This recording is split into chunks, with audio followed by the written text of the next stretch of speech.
In other news this week, the finding that allowed the National Institute of Standards and Technology to withhold data from its World Trade Center 7 collapse simulation has finally been released via whistleblowing site cryptome.org.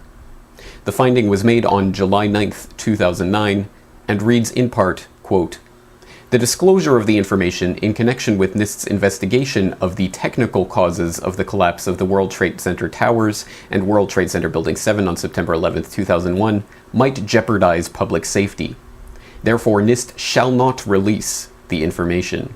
End quote.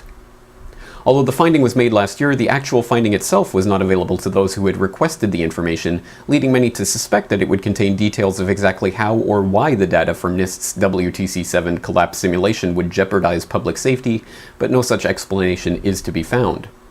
Analysts note the finding is especially odd given that NIST itself has claimed that the collapse of WTC-7 was an extraordinary event, unprecedented in history, and that they arrived at that conclusion using the computer model whose input and result data they have now classified in the name of public safety.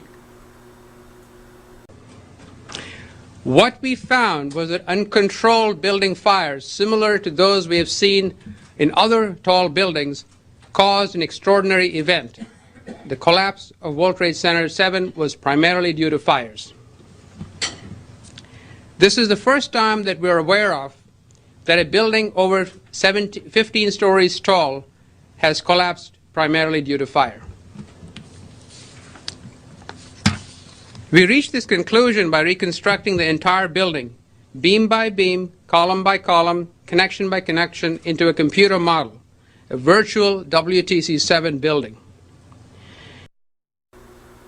Many are wondering whether NIST's reluctance to release their data is due to the questionable nature of the science underlying a simulation that many have pointed out is little more than a visual recreation of the initiation of a building collapse, which in itself explains nothing and does not even show the entire progressive collapse of the 47-story building. Here is our structural model showing the building collapsing, which matches quite well with a video of the event.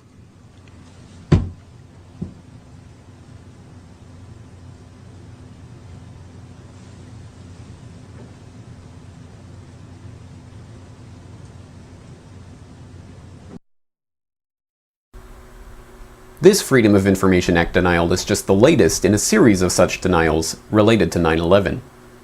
In 2007, the FBI rejected a request to confirm the exact process by which the 4 aircraft used on 9/11 were identified.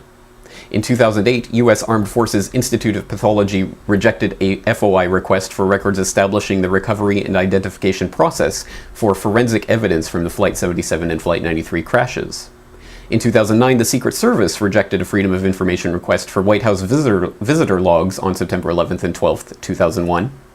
Currently, the FBI is arguing before the U.S. District Court of Nevada that 9/11 records are exempt from public disclosure under the Freedom of Information Act.